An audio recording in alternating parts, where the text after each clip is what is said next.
Hi అండి. Welcome back to Meera's kitchen Telugu వంటలు. ఈరోజు లంచ్ బాక్స్ రెసిపీ చూద్దామండి. చాలా సింపుల్గా ఈజీగా మీకు 10 నిమిషాల్లో అయిపోతుంది. దీనికోసం ముందుగా స్టవ్ మీద ఒక కళాయి పెట్టుకుని అందులో 2-3 స్పూన్ల వరకు నెయ్యి కానీ నూనె కానీ యాడ్ చేసుకోవాలి. ఇప్పుడు ఇది వేడయిన తర్వాత దీనిలోకి 3-4 లవంగాలు వేసుకోవాలి. అలాగే ఒక బిర్యానీ ఆకు, 1 ఇంచు దాల్చిన చెక్క, 1-2 వరకు ఇలాచీ వేసుకుని ఫ్రై చేసుకోవాలి. ఇవి కొద్దిగా ఫ్రై అయిన తర్వాత దీనిలోకి 1 రెమ్మ కరివేపాకు వేసుకోవాలి. దీంతో పాటే పచ్చిమిర్చిని ఇలా నిలువుగా చీల్చుకుని వేసుకోవాలి. ఒక 3-4 పచ్చిమిర్చి సరిపోతుందండి. ఇలా ఒకసారి వేయించిన తర్వాత దీనిలోకి సన్నగా కట్ చేసుకున్న ఆనియన్స్ని కూడా ఇందులో వేసేసుకుని బాగా ఫ్రై చేసుకోవాలి. ఇక ఆనియన్స్ 1-2 వరకు పడుతుందండి. మీరు చేసుకునే రైస్ క్వాంటిటీని బట్టి మీరు ఆనియన్స్ని అడ్జస్ట్ చేసుకోండి. ఆనియన్స్ బాగా ఫ్రై చేసుకోవాలి. కొంచెం బ్రౌన్ కలర్ వచ్చేంత వరకు కూడా ఆనియన్స్ని ఫ్రై చేయాలి. సాల్ట్ వేస్తే తొందరగా మగ్గిపోతుందండి. మీరు ఈ రెసిపీకి సరిపడా సాల్ట్ని ఇప్పుడే యాడ్ చేసేసుకోవచ్చు.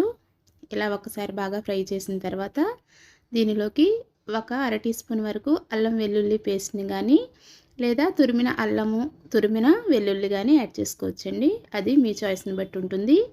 ఇలా ఒక్కసారి మళ్ళీ బాగా ఫ్రై చేసిన తర్వాత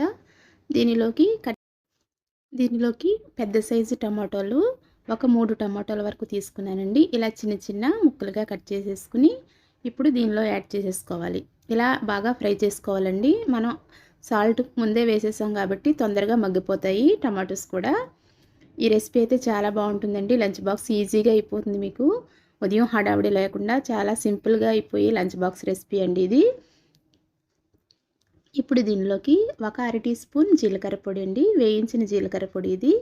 అలాగే 2 స్పూన్ల ధనియాల పొడి కూడా ఇందులో వేసేసుకోవాలి. ఇలా వేసుకున్న తర్వాత ఒక్కసారి మళ్ళీ ఫ్రై చేసుకోవాలి. రెసిపీ నూనెలో వేసుకున్నా కూడా నూనెతో చేసుకున్నా కూడా చాలా బాగుంటుందండి. అలాగే నెయ్యితో చేసుకుంటే ఆ ఫ్లేవర్ ఇంకా చాలా బాగుంటుంది, టేస్టీగా ఉంటుంది.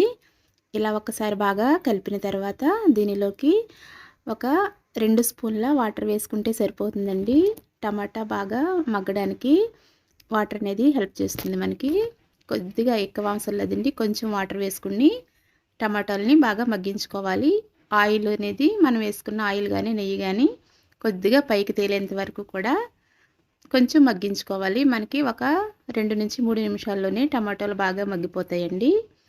ఇప్పుడు ఇలా మగ్గిపోయిన దీనిలోకి నేను 2-3 స్పూన్ల నువ్వుల పొడి వేసానండి.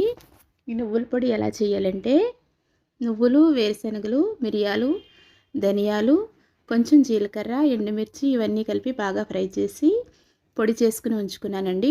ఆ పొడిని నేను 2-3 స్పూన్ల వరకు యాడ్ చేశాను. ఇలా యాడ్ చేసిన పొడిని ఈ పేస్ట్లో టమాటో పేస్ట్లో వేసేసి ఇప్పుడు ఇదంతా ఒకసారి కలిపేయాలండి. ఇలా కలిపిన పేస్ట్లోకి మనం ఉడికించి ఉంచుకున్న రైస్ని వేసేసి కలిపేసుకోవాలి. చాలా మంచి రెసిపీ అండి, హెల్దీ రెసిపీ కూడాను. ఈజీగా కూడా అయిపోతుంది మనకి. నువ్వుల పొడి ఒకసారి చేసి పెట్టుకుంటే మనకి 2-3 నెలల వరకు ఈజీగా స్టోర్ అవుతుందండి. తర్వాత దీనిలోకి వేయించిన పల్లీలు, కొద్దిగా కొత్తిమీరతో గార్నిష్ చేసుకుంటే టమాటో రైస్ రెసిపీ రెడీ అయిపోతుందండి. ఈ రెసిపీ కనుక మీకు నచ్చినట్లయితే ప్లీజ్ తప్పకుండా లైక్ చేయండి, షేర్ చేయండి, మీ ఫ్రెండ్స్కి రిలేటివ్స్కి షేర్ చేయండి. కొత్తగా మన ఛానల్ని చూసేవారు please subscribe my channel and support me. Thanks for watching.